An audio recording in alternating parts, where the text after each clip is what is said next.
Pernah nggak lo naik bus malam sendirian, terus tiba-tiba sadar, orang yang duduk di belakang lo ternyata bukan manusia? Malam ini, gue bakal ceritain kisah nyata yang bikin banyak sopir bus Pantura nggak berani lagi berangkat ke Surabaya lewat tengah malam. Semua berawal dari satu penumpang terakhir, yang katanya nggak pernah ada. Jangan kemana-mana, matikan lampu lo, pasang headset, dan bersiaplah. Karena setelah lo dengar cerita ini, lo mungkin bakal mikir dua kali sebelum naik bus malam sendirian. Malam itu, udara di terminal udah kayak es. Dingin banget, menusuk tulang. Lampu-lampu neon di sekitar area parkir bus nyala setengah mati. Sebagian udah berkedip lemah kayak mau padam. Jam di dashboard bus nunjukin jam 22:47 malam. Rian, sopir bus malam jurusan Jakarta-Surabaya, duduk di bangku depan sambil nyalain rokok ketiganya malam itu. Asap tipisnya naik ke udara, bercampur sama aroma solar dan oli yang udah jadi bau khas terminal tua itu. 15 orang udah naik. Bang, suara kernetnya, Darto, terdengar dari luar sambil ngitung daftar penumpang di tangannya. Tinggal satu lagi, katanya udah on the way. Rian cuma angguk pelan, matanya sayu karena capek. Ini udah hari keempat dia nyetir tanpa istirahat cukup. Bus malam emang gak pernah sepi penumpang, apalagi kalau malam Sabtu begini. Tapi malam ini rasanya beda. Sepi banget. Gak ada riuh suara pedagang asongan. Gak ada musik dangdut dari warung kopi yang biasanya nyetel keras-keras. Terminal seolah mati. Dia nengok keluar jendela. Di kejauhan, cuma kelihatan 1-2 bayangan orang lewat sambil nenteng tas. Lampu jalan di ujung terminal pun udah padam separuh. Hujan rintik-rintik mulai turun, bikin suasana makin dingin dan lembab. Rian ngusap-ngusap tangannya yang kaku, lalu ngelirik ke arah bus-bus lain yang parkir. Kebanyakan udah jalan duluan. Cuma busnya aja yang masih nunggu penumpang terakhir. Katanya cewek. Bang, ucap Darto lagi sambil nutup pintu bagasi. Dari telepon barusan, dia bilang masih di parkiran motor belakang. Mau naik bentar lagi. Rian cuma gumam, iya, buruan dah, biar cepet jalan. Gue pengen tidur di Surabaya pagi-pagi. Dia matiin rokoknya, lalu mulai siap-siap. Mesin bus dinyalain, bunyinya ngebas pelan tapi mantap. Asap putih keluar dari knalpot belakang, melayang-layang di udara dingin. Lampu kabin bus redup, cuma beberapa bohlam yang nyala. Di kursi belakang, kelihatan bayangan penumpang udah pada leyeh-leyeh, sebagian ada yang udah merem. Waktu Rian lihat jam lagi, udah hampir jam 11 malam. Dia mulai gelisah. Biasanya bus sudah berangkat jam segini, tapi karena nunggu satu orang, jadinya tertunda. Darto naik ke bus, duduk di kursi depan. Belum dateng juga nih cewek. Belum sempet Rian jawab, dari arah pintu depan, terdengar suara langkah pelan. Tuk, tuk, tuk. Sepatu hak tipis yang nyentuh lantai basah terminal. Rian nengok sekilas lewat kaca spion luar, dan di situ kelihatan seorang perempuan muda jalan pelan ke arah bus mereka. Rambutnya panjang terurai, tapi sebagian ketutup topi hitam. Jaket abu-abunya kebesaran, menutupi hampir seluruh tubuhnya. Di tangan kanannya, dia bawa tas selempang kecil warna hitam juga. Dia nggak kelihatan bawa barang berat, cuma satu tas kecil itu aja. Tapi yang bikin Rian agak heran, perempuan itu nggak kelihatan kayak orang yang mau bepergian jauh. Sandalnya basah, bajunya juga kayak baru kehujanan. Rian memperhatikan diam-diam waktu perempuan itu sampai di depan pintu bus. Darto buru-buru berdiri, ngebuka pintu otomatis. Surabaya, Mbak, silakan naik, katanya sopan. Cewek itu cuma ngangguk pelan tanpa suara. Dia naik satu persatu tangga bus dengan langkah yang lambat, nyaris nggak ada suara. Rian sempat ngelirik ke arah wajahnya lewat kaca spion dalam. Wajahnya pucat banget, putihnya kayak kertas. Bibirnya kering, matanya agak sayu dan hitam di bawahnya. Kayak kurang tidur berhari-hari. Tapi yang paling bikin aneh, perempuan itu nggak senyum sedikit pun. Datar, kosong. Begitu sampai di dalam, Darto nanya, kursinya di belakang, Mbak, nomor 32 ya. Paling ujung. Cewek itu cuma melirik ke arah belakang bus, terus jalan pelan ke sana. Tanpa jawab, tanpa noleh ke siapapun. Suara langkahnya nyaris nggak kedengeran, padahal lantai bus dari besi yang biasanya bunyi kalau diinjak. Rian sempat ikutin dengan mata lewat kaca spion. Di bawah lampu kabin yang redup, tubuh perempuan itu kelihatan kayak bayangan yang bergerak di tengah kabut. Dia duduk di kursi paling belakang, di samping jendela. Cuma itu, gak ada suara, gak ada gerakan lain. Darto nutup pintu bus, Udah lengkap, Bang. Jalan yuk, Rian ngangguk. Dia nyalain lampu hazard sebentar, masukin gigi, dan bus mulai bergerak pelan meninggalkan terminal. Angin malam langsung masuk lewat celah jendela kecil di depan. Dinginnya nyentuh kulit. Terminal makin lama makin kecil di kaca spion, sampai akhirnya hilang. Rian narik napas panjang, lega akhirnya bisa jalan juga. Tapi entah kenapa, perasaan aneh mulai nyelip di dadanya, seolah ada sesuatu yang ganjil. Bus malam ini berangkat lebih sunyi dari biasanya. Biasanya masih ada obrolan kecil penumpang, atau suara musik dari ponsel orang. Tapi kali ini, nggak ada apa-apa. Hening banget. Cuma suara mesin bus dan gesekan ban di aspal yang kedengeran. Kadang juga suara hujan nabrak kaca depan. Rian nyalain radio kecil buat ngusir sepi, tapi siaran yang masuk cuma suara berisik statis. Dia ganti-ganti frekuensi, tapi tetap sama. Kayak semua siaran radio malam itu mati. Akhirnya dia matiin lagi. Darto ngelihat keluar jendela. Sepi banget ya malam ini, Bang. Biasanya jalur Pantura ramah sama truk-truk. Ya, tumben, jawab Rian singkat. Kayak bukan malam biasa. Bus mulai masuk jalur panjang di luar kota. Jalanan lurus yang di kanan kirinya cuma sawah gelap. Lampu jalan jarang banget, paling cuma tiap 100 meter sekali. Kadang-kadang ada warung kecil pinggir jalan, tapi sebagian udah tutup. Rian lihat lewat spion tengah lagi. Semua penumpang udah kelihatan tenang. Ada yang main HP, ada yang tidur. Tapi matanya berhenti di kursi paling belakang. Cewek itu masih duduk tegak, nggak gerak sedikit pun. Topinya masih menutupi sebagian wajah. Tangannya kelihatan di pangkuan, nggak megang apa-apa. Rian nyoba fokus lagi ke jalan. Tapi entah kenapa, pikirannya balik lagi ke penumpang itu. Dari awal naik, dia nggak ngomong apapun, bahkan senyum aja nggak. Biasanya penumpang perempuan suka minta disimpenin bagasi atau tanya waktu tiba di terminal Surabaya. Tapi ini nggak, diam total. Darto mulai nguap, lalu rebahan di kursi sampingnya. Bang, nanti gantiin bentar ya kalau ngantuk, gue tidur dulu. Rian cuma jawab pendek, iya. Setelah itu, cuma ada suara mesin dan hujan. Beberapa kilometer berlalu, dan tiba-tiba Rian cium aroma aneh. Bukan bau solar atau rokok, tapi bau melati. Wangi banget, semerbak, padahal semua jendela ketutup. Dia lihat kiri kanan, tapi nggak ada yang semprot parfum.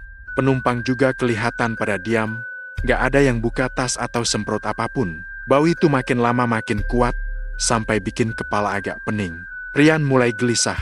Dia lirik kaca spion tengah lagi. Cewek di belakang itu masih dalam posisi yang sama. Tapi sekarang kepalanya agak miring ke arah jendela. Mungkin tidur, pikir Rian.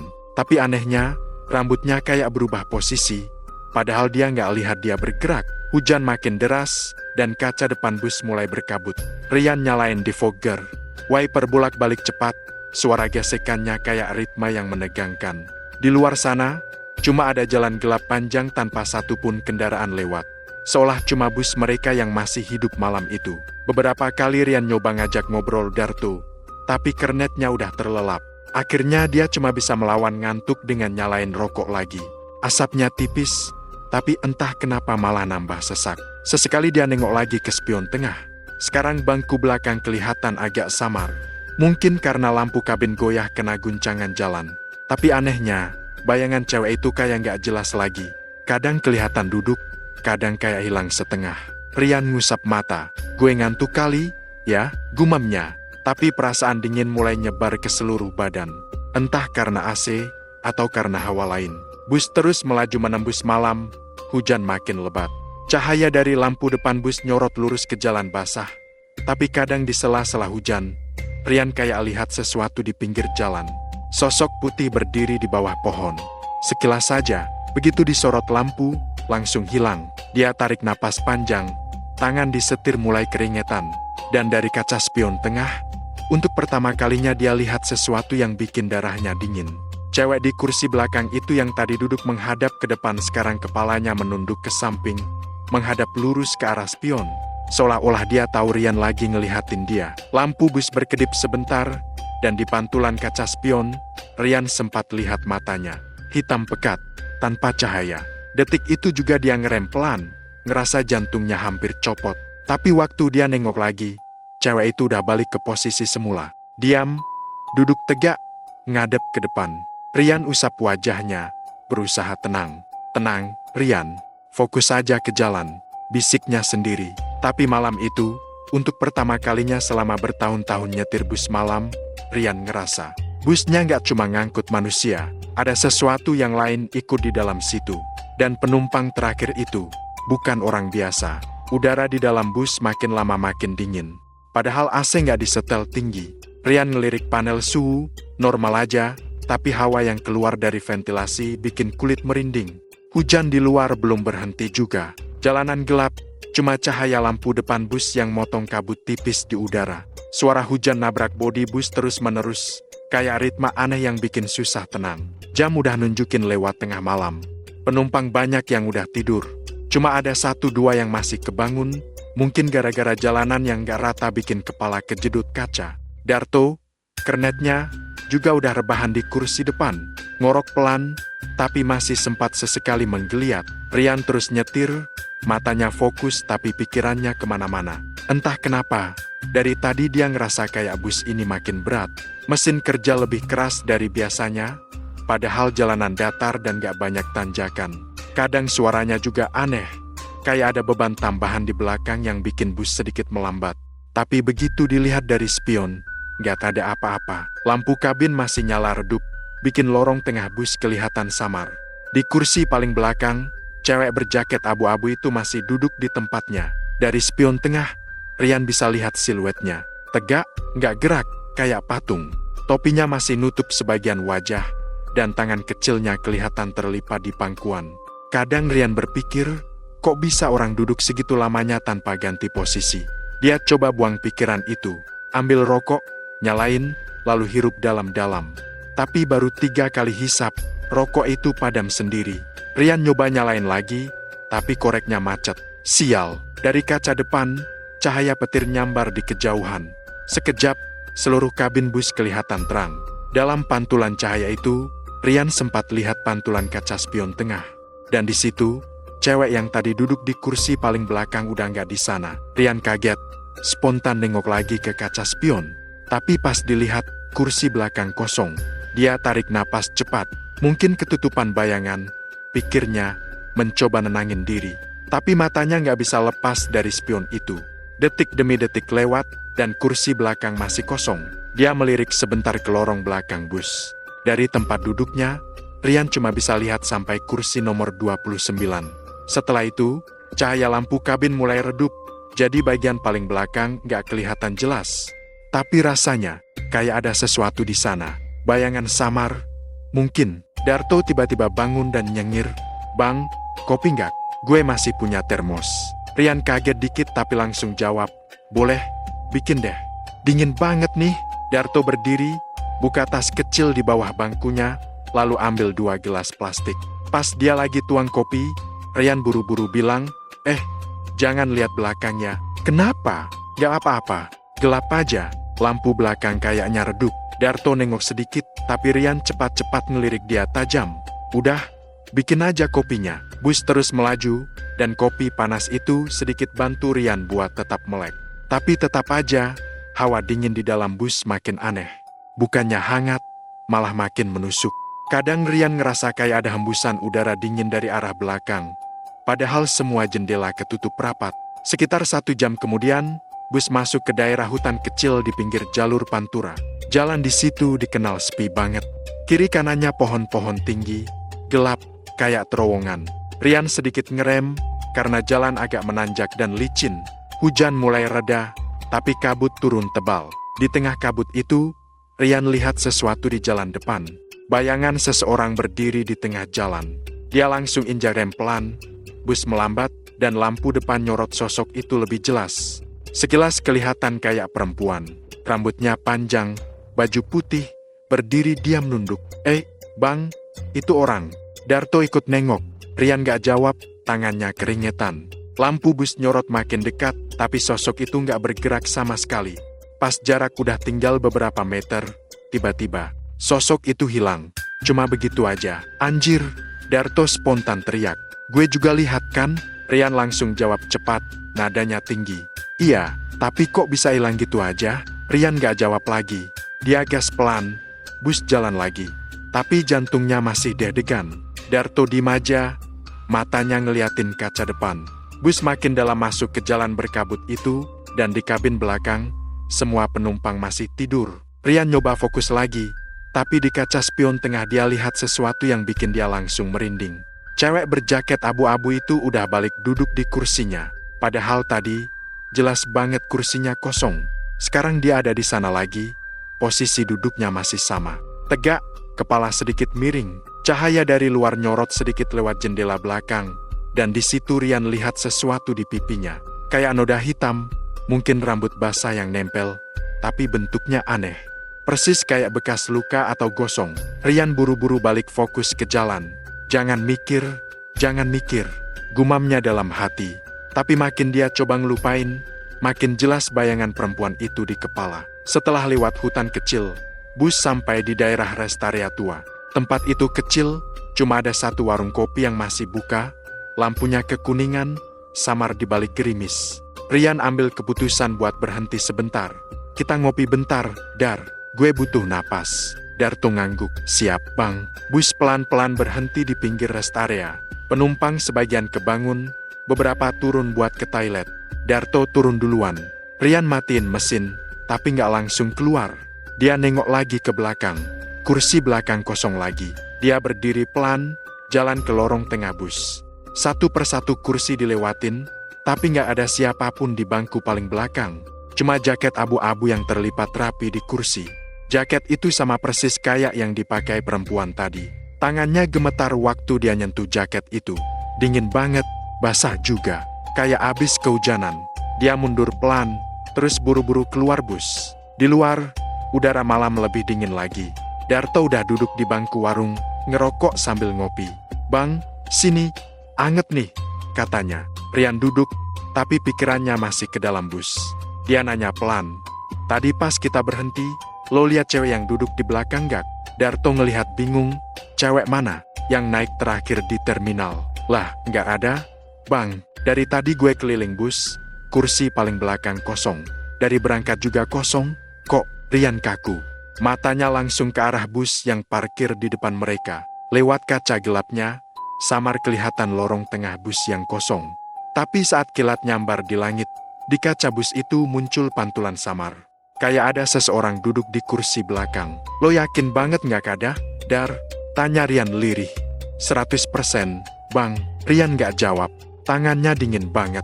Kopi di depan udah nggak disentuh lagi. 15 menit kemudian mereka balik ke bus. Penumpang udah pada naik lagi. Rian sempat nengok ke kursi belakang kosong. Tapi pas dia duduk di depan dan bus mulai jalan, dari kaca spion tengah perlahan muncul lagi bayangan perempuan itu. Duduk di tempatnya, diam, seolah nggak pernah pergi kemanapun. Darto udah mulai ngantuk lagi dan tertidur. Rian nyetir sendirian, ditemani suara hujan tipis di atap bus. Tapi malam itu, dia ngerasa bukan cuma dia yang melek. Ada yang lain, di belakang sana, memperhatikan setiap gerakannya. Sesekali, dia ngerasa ada hembusan napas dingin dari belakang. Kadang juga, terdengar bunyi kursi bus bergeser sendiri, padahal semua penumpang tidur. Suara gesekan kain, langkah pelan di lorong, tapi setiap dia nengok lewat spion, semuanya diam.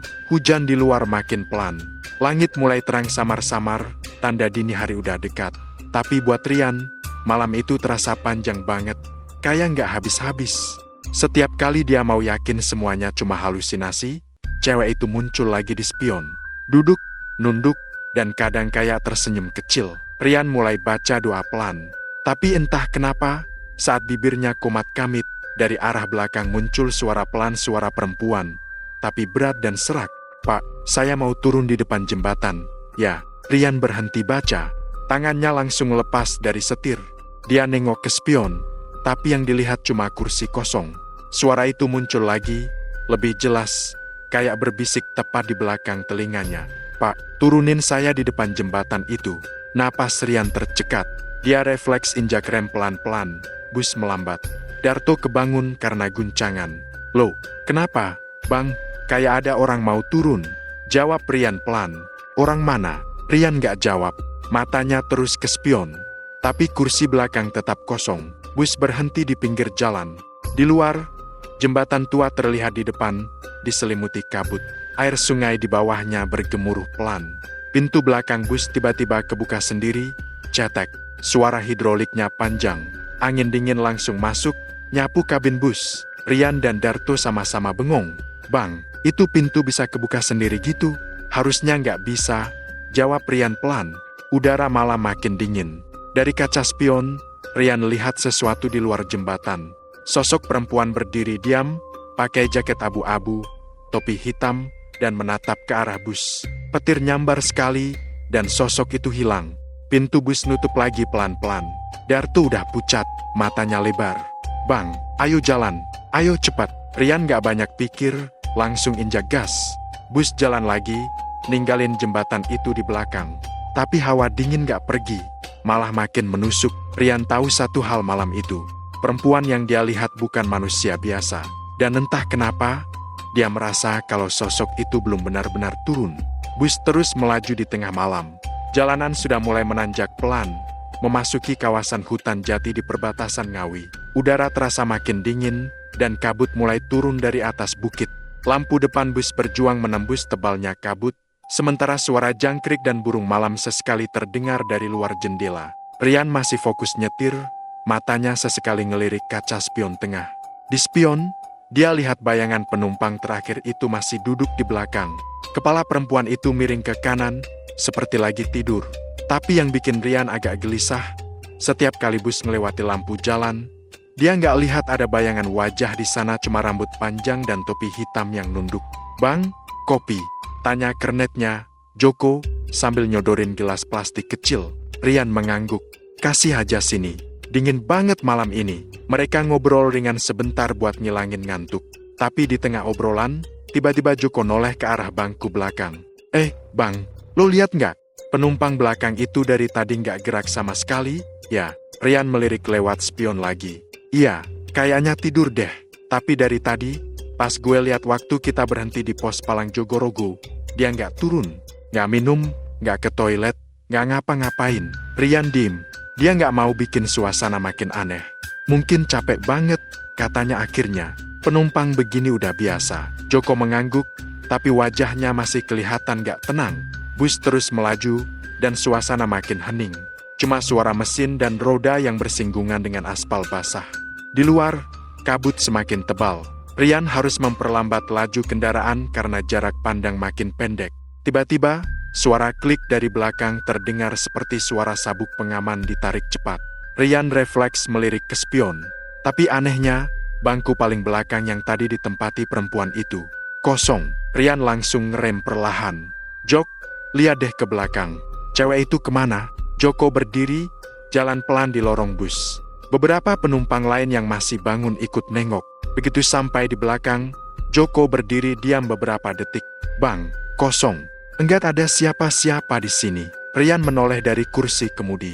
"Gimana maksud lo? Baru aja gue lihat dia dari spion." Joko menyalakan lampu kabin belakang. Kursi paling ujung itu masih sedikit hangat, kayak baru aja ditinggal duduk seseorang. Tapi yang lebih bikin merinding, di jendela kaca samping kursi itu, ada bekas embun tipis berbentuk telapak tangan. Seolah seseorang tadi sempat nyandarin tangan ke sana dari dalam. "Bang, sumpah, tadi gue lihat kosong semua pas dia naik. Tapi kok ada bekas tangan begini?" kata Joko pelan. Rian mulai ngerasa bulu kuduknya berdiri. Dia tahu betul semua penumpangnya dari awal ada daftar manifest yang dicatat petugas terminal. Dan di daftar itu cuma ada 16 orang. Perempuan berjaket abu-abu itu nggak pernah ada di daftar. Rian mencoba mikir logis. Mungkin cewek itu pindah kursi ke depan atau ke tengah. "Coba lu periksa aja semua kursi," kata Rian. Joko nurutin, jalan satu persatu, ngelihat tiap kursi, tapi nggak ada siapapun yang pakai jaket abu-abu atau topi hitam. Semua penumpang udah tidur, sebagian malah udah ngorok pelan. "Bang, sumpah, nggak ada," kata Joko waktu balik ke depan. Rian menarik napas dalam. "Udahlah, mungkin dia ke toilet waktu kita berhenti tadi, tapi belum naik lagi." "Tapi bang, kita nggak berhenti sejak dari pos terakhir." Rian diem, tangannya gemetar sedikit di setir. "Udah, duduk aja, nanti gue cek lagi di rest area." Mereka lanjut jalan. Tapi kali ini, setiap kali Rian melihat spion tengah, bayangan perempuan itu muncul lagi, duduk di bangku paling belakang, tanpa gerak. Padahal tadi jelas-jelas kosong. Rian ngerasa jantungnya makin cepat berdetak. Tapi dia tahan, pura-pura tenang. Joko, yang juga lihat bayangan itu sekilas, langsung nyenggol pelan bahu Rian. "Bang, jangan bercanda. Lo lihat juga kan?" Rian gak jawab. Tangannya malah makin kenceng menggenggam setir. Sampai akhirnya, salah satu penumpang yang duduk di tengah, ibu-ibu Parubaya, tiba-tiba teriak kecil, "Mas, kursi belakang dingin banget, ya? Kayak ada angin dari arah situ." Rian refleks noleh lewat spion dan kali ini, bayangan perempuan itu sudah gak nunduk lagi. Wajahnya perlahan mengangkat. Matanya kosong, mengarah lurus ke spion. Rian spontan matiin lampu kabin dan menginjak gas lebih dalam. Bus ngebut menembus kabut, dan semua penumpang mulai kebingungan. Joko yang duduk di sebelahnya nanya ketakutan, "Bang, lo ngeliat apa barusan?" Rian gak bisa ngomong, tenggorokannya kering. Di kepalanya, masih terngiang jelas pandangan mata perempuan itu pucat, tak berkedip, menatap langsung ke arahnya. Selama sisa perjalanan menuju rest area berikutnya, gak ada yang berani ngomong sepatah kata pun. Tapi entah kenapa, di spion kecil atas dashboard, Rian masih bisa lihat bayangan samar itu duduk diam di kursi belakang. Seolah gak pernah pergi dari situ. Dan setiap kali bus lewat lampu jalan, sorot cahayanya bikin wajah perempuan itu semakin jelas pucat, dengan mata gelap dan senyum tipis yang sama sekali gak manusiawi. Bus terus melaju di jalanan yang semakin sunyi. Angin malam seperti menggesek badan bus dari dua sisi, menghasilkan suara wu panjang yang bikin merinding. Di luar jendela, kabut masih menggantung tebal di antara pohon-pohon jati. Lampu depan bus cuma sanggup menerangi beberapa meter ke depan, sisanya gelap total. Rian udah berusaha buat gak ngelihat kaca spion lagi, tapi perasaannya gak enak. Setiap kali matanya gak sengaja menoleh sedikit ke arah spion tengah, dia ngerasa seperti ada yang ngeliatin balik. Bayangan perempuan berjaket abu-abu itu masih di sana, duduk di kursi paling belakang. Kadang samar, kadang jelas banget, seolah dia masih menumpang perjalanan itu. Joko, yang tadi udah sempat tidur ayam di kursi sebelah, tiba-tiba kebangun. "Bang, kita udah deket rest area, kan?" Suaranya berat dan serak. "Ya, dikit lagi," jawab Rian datar. Matanya masih fokus ke jalan. 15 menit lagi nyampe. "Nanti semua bisa turun, makan, ngerokok, apa kek?" Joko mengangguk pelan, tapi tiba-tiba dia ngelihat sesuatu dari kaca jendela kiri bus. Di luar sana, di sisi jalan, ada bayangan perempuan yang jalan pelan mengikuti kecepatan bus. Wujudnya samar, tapi jaket abu-abu dan topi hitam itu sama persis. Rambutnya terurai, tertiup angin malam, tapi langkah kakinya seolah gak pernah berhenti. Bang, lo lihat itu gak?" Joko langsung nunjuk keluar jendela. Rian noleh sekilas, dan darahnya langsung dingin. Di luar, di balik kabut tebal, beneran ada sosok yang lagi jalan. Jalannya pelan, tapi arahnya sejajar persis dengan bus mereka. Mata sosok itu menatap lurus ke arah jendela bus, dan di wajahnya tersungging senyum tipis yang aneh banget. Rian langsung injak gas lebih dalam, dan bus pun melesat. Tapi semakin cepat bus melaju, sosok itu juga kayak makin cepat bergerak. Rambutnya berkibar, dan langkahnya tetap seirama. "Astagfirullah," gumam Rian lirih. "Apa-apaan ini?" Setelah sekitar 1 menit, akhirnya sosok itu hilang di balik kabut. Bus mulai melambat karena udah mendekati rest area kecil di pinggir jalan raya. Di tempat itu cuma ada satu warung sederhana dan toilet umum di pojok. Lampu-lampunya remang, beberapa nyala setengah. Rian berhenti di situ. "Istirahat 10 menit, katanya ke semua penumpang lewat pengeras suara. Satu persatu penumpang turun. Joko juga turun duluan, masih sambil ngeliatin ke arah belakang bus. "Bang, lo yakin mau tinggal di dalam?" "Ya, gue mau ngecek daftar penumpang," jawab Rian, suaranya pelan. Begitu semua turun, suasana di dalam bus jadi hening banget. Cuma suara jam kecil di dashboard yang berdetak. Rian buka tasnya dan ngeluarin lembar manifest penumpang dari terminal. Satu persatu dia cocokkan nama-nama yang ada. Semua sesuai, 16 orang. Tapi dari tadi, gak ada nama perempuan muda yang pakai jaket abu-abu. Dia mulai ngerasa keringat dingin keluar dari tengkuknya. Tapi yang bikin jantungnya hampir berhenti adalah waktu dia noleh ke kaca spion tengah, kursi paling belakang yang tadinya kosong sekarang terisi lagi. Perempuan itu sudah duduk di sana, persis seperti sebelumnya. Wajahnya nunduk, Tapi kali ini Rian bisa lihat bibirnya sedikit bergerak, seperti sedang bicara pelan. Gak jelas apa yang dia ucapkan. Rian langsung bangkit dari kursi kemudi, pelan-pelan jalan ke belakang. Kakinya berat banget, tapi rasa penasaran dan takut bercampur jadi satu. Begitu sampai di baris kursi terakhir, dia berhenti. Kursi itu kosong, gak ada siapapun. Tapi dari jok yang masih lembab, ada bau khas seperti tanah basah dan bunga melati. Bau itu semakin kuat ketika dia mendekat. Rian ngelihat ke arah lantai, dan matanya langsung membesar. Ada bekas jejak sepatu kecil, penuh lumpur, memanjang dari lorong tengah sampai ke bangku belakang. Bekasnya baru banget, masih basah, seperti baru ditinggalkan beberapa detik lalu. Rian mundur 2 langkah, jantungnya deg-degan. Dia buru-buru balik ke depan, tapi begitu dia sampai di kursi sopir, sesuatu bikin dia hampir teriak. Di spion tengah, perempuan itu duduk lagi di belakang, kali ini tanpa topi, rambut panjangnya menutupi sebagian wajah. Tangan Rian langsung gemetar. Dia tahu, kalau dia noleh langsung ke belakang, dia mungkin beneran bakal lihat sesuatu yang gak sanggup dia cerna. Dia buru-buru buka pintu bus dari dalam dan keluar ke udara malam. Nafasnya ngos-ngosan, dingin menusuk paru-paru. Di luar, Joko lagi ngobrol sama tukang warung. Rian langsung nyamperin dengan wajah pucat. "Jok," dia balik lagi. Joko bengong. "Siapa?" "Cewek itu." Duduk di belakang lagi. Joko langsung melirik ke arah bus. "Serius lo? Semua penumpang lagi di luar." "Bang."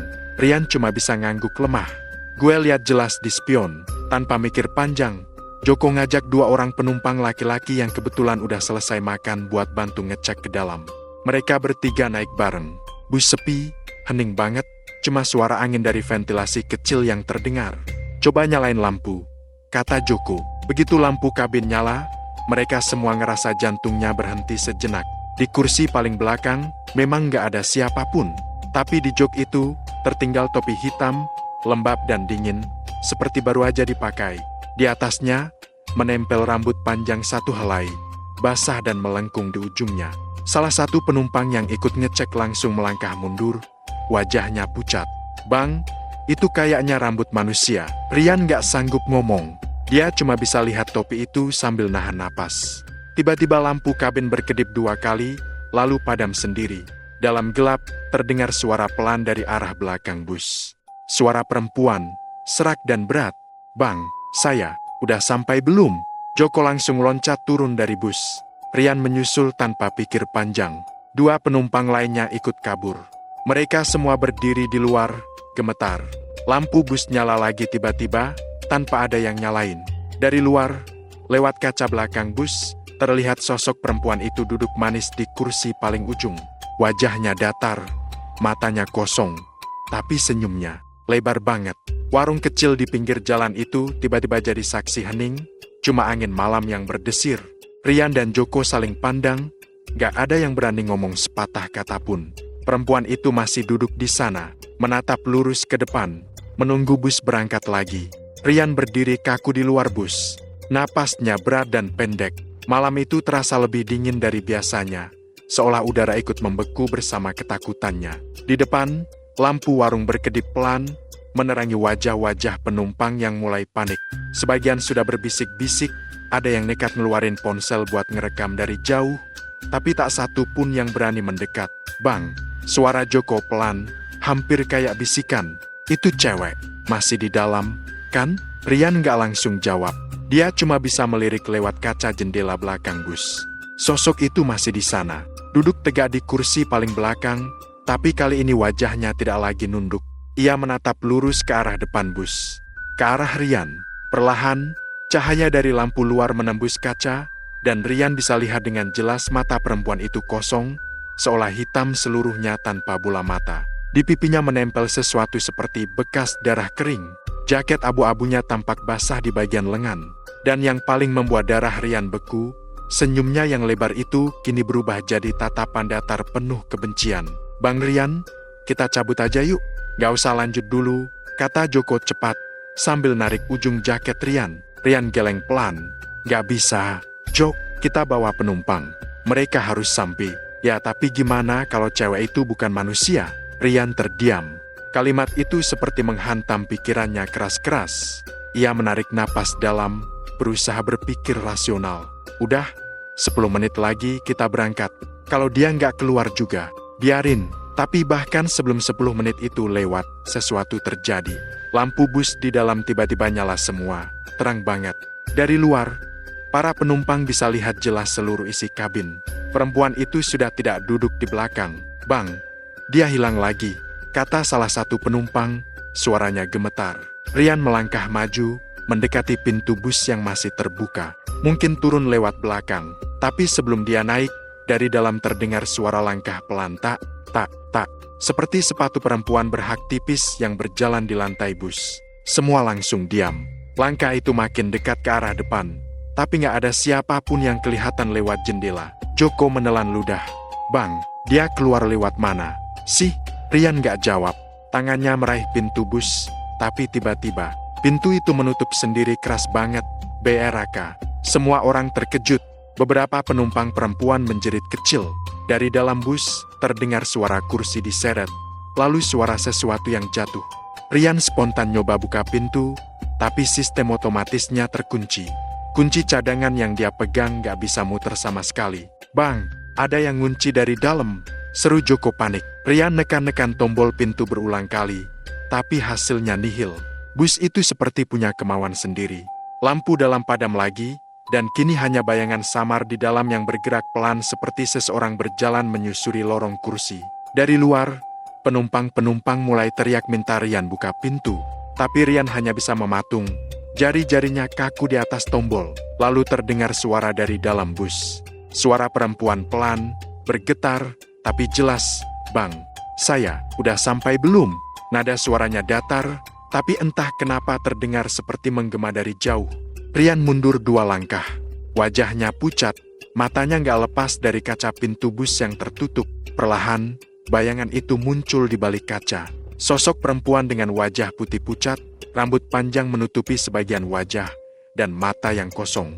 Dia berdiri tepat di belakang pintu, seperti menunggu seseorang membukanya. Rian gemetar.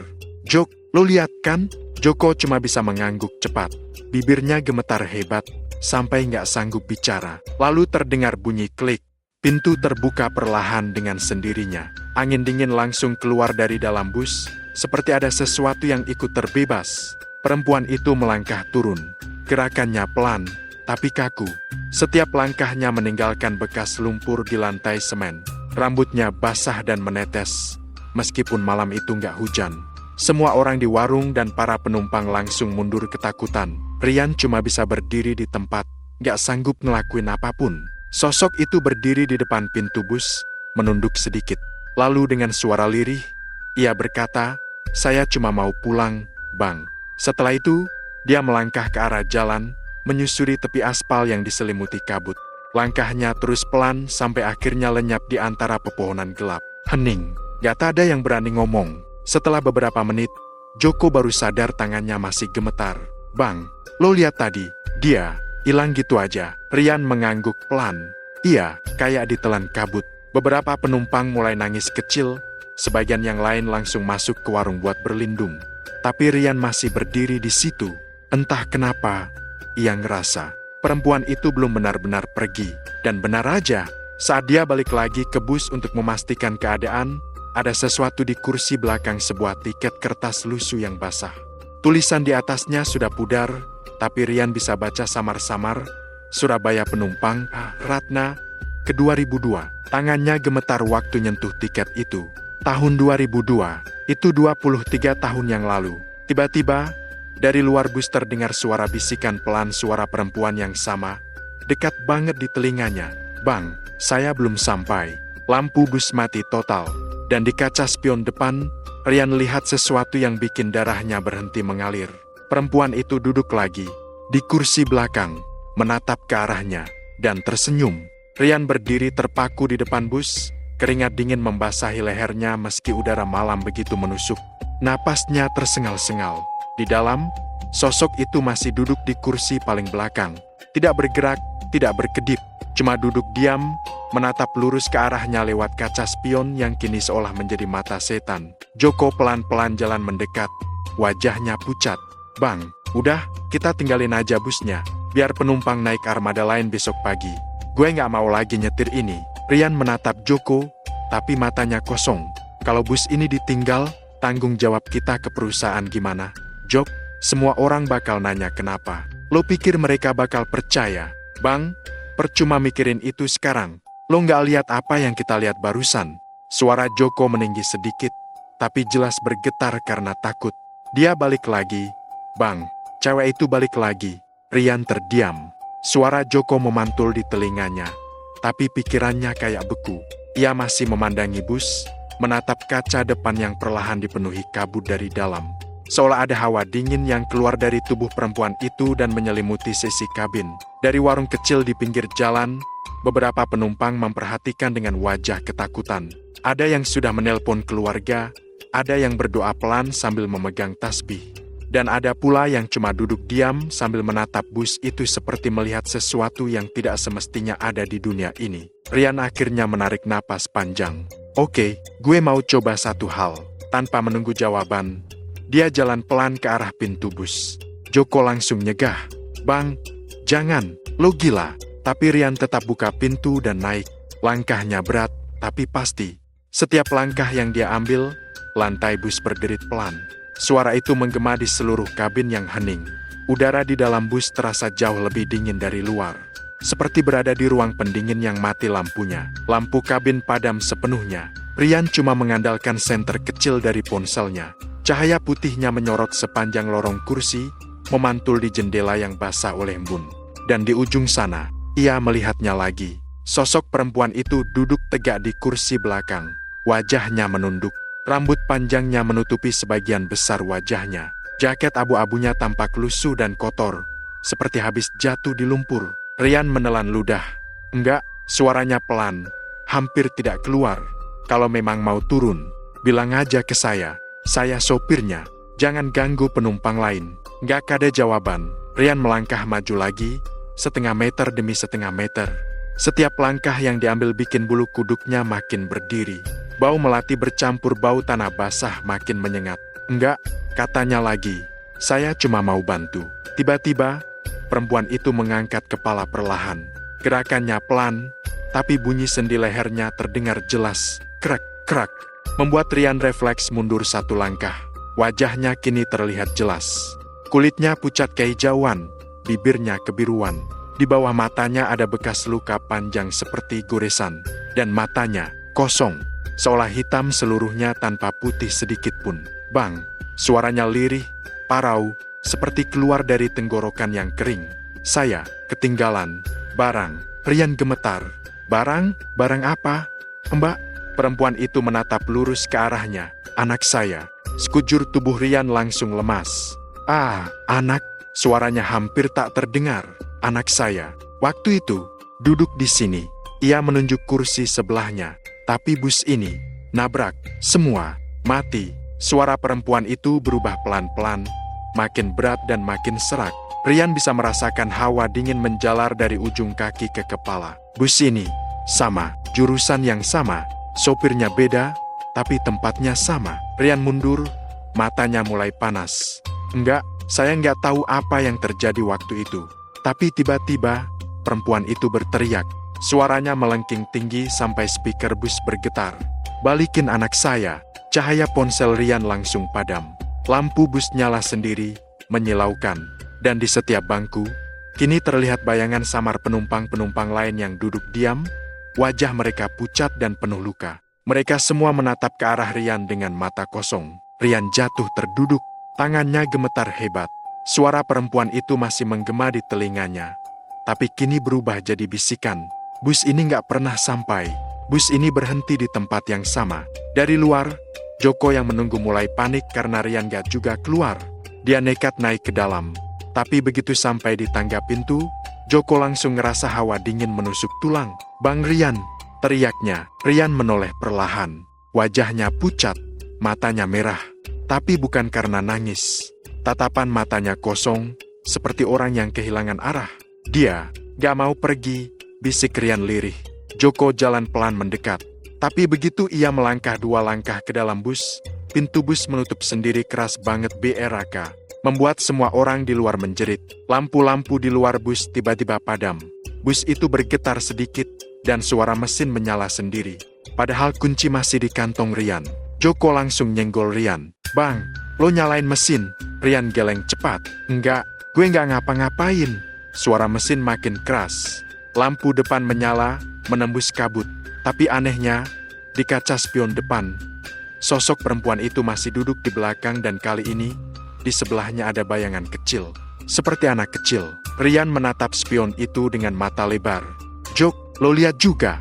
Joko menatap ke arah yang sama, dan wajahnya langsung memucat. "Bang, itu bocah." Anak kecil itu menoleh ke arah mereka. Wajahnya kotor, penuh darah kering. Ia tersenyum kecil, lalu melambai pelan. Bus tiba-tiba bergetar lebih keras, seperti mau jalan sendiri. Joko langsung lompat turun, menarik tangan Rian dengan paksa. Mereka berdua jatuh di tanah, tepat sebelum roda bus berputar pelan. Bus itu benar-benar bergerak, tanpa sopir. Semua orang di warung menjerit. Bus itu berjalan perlahan ke arah jalan besar. Mesin meraung, lampu depan menembus kabut malam. Dari kaca belakang, terlihat jelas, di kursi paling belakang, perempuan dan anak kecil itu duduk berdampingan, menatap ke depan dengan wajah tenang.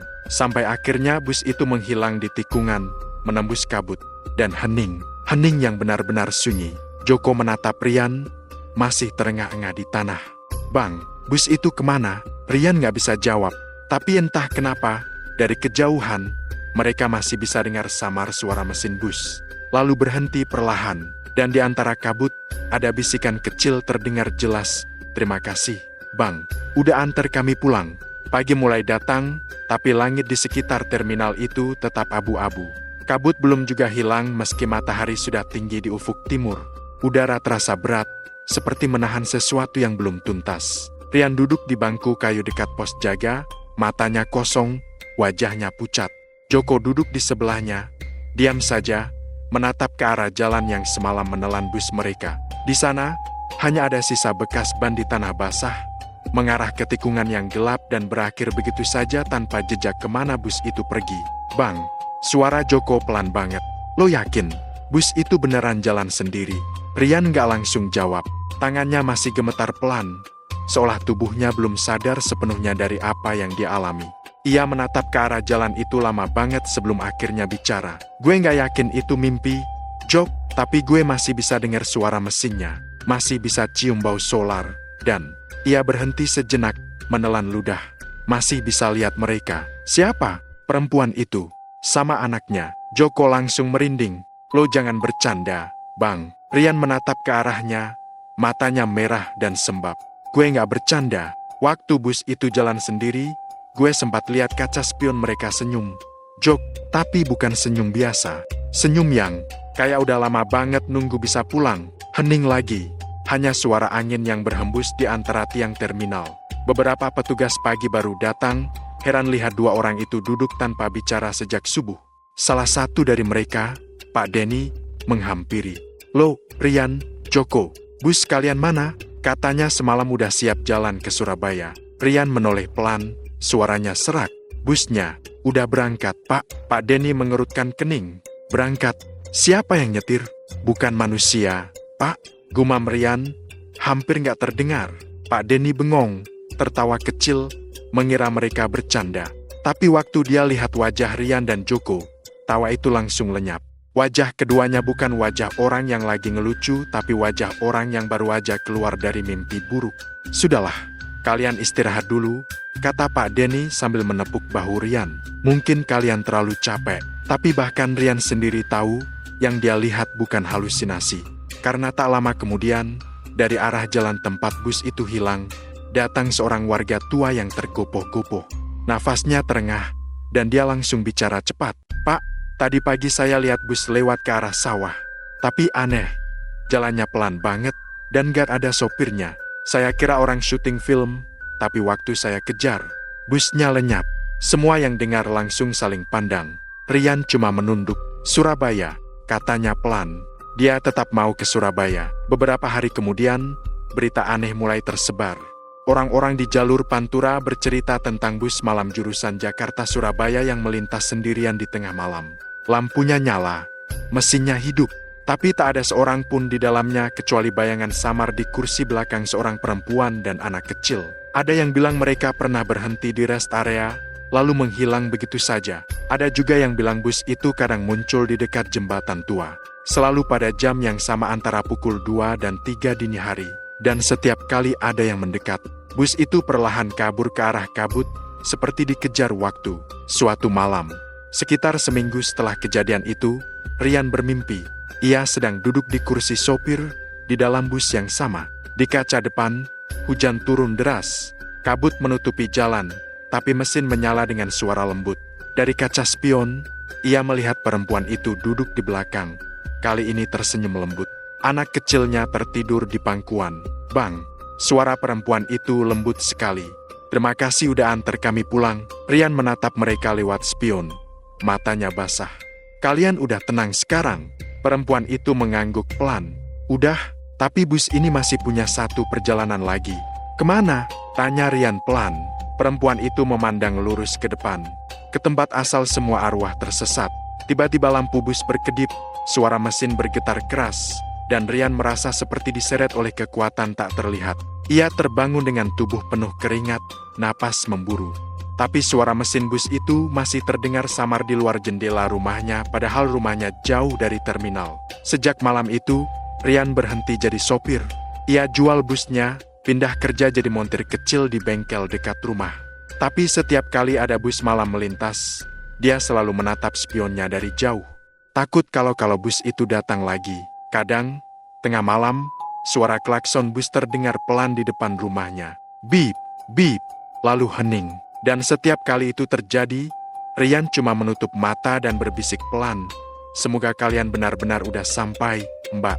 Tapi di Jalan Pantura, beberapa sopir bus malam bersumpah mereka masih sering lihat bus tua warna biru dengan tulisan Jakarta-Surabaya di kaca depannya. Bus itu lewat pelan, tanpa lampu kabin, dan hanya ada dua bayangan di kursi belakang. Kadang mereka bilang, bus itu nyalip tanpa suara. Kadang malah muncul di spion. Padahal sebelumnya nggak ada kendaraan di belakang. Dan yang paling menyeramkan setiap kali bus itu muncul, beberapa kilometer setelahnya, pasti ada laporan kecelakaan.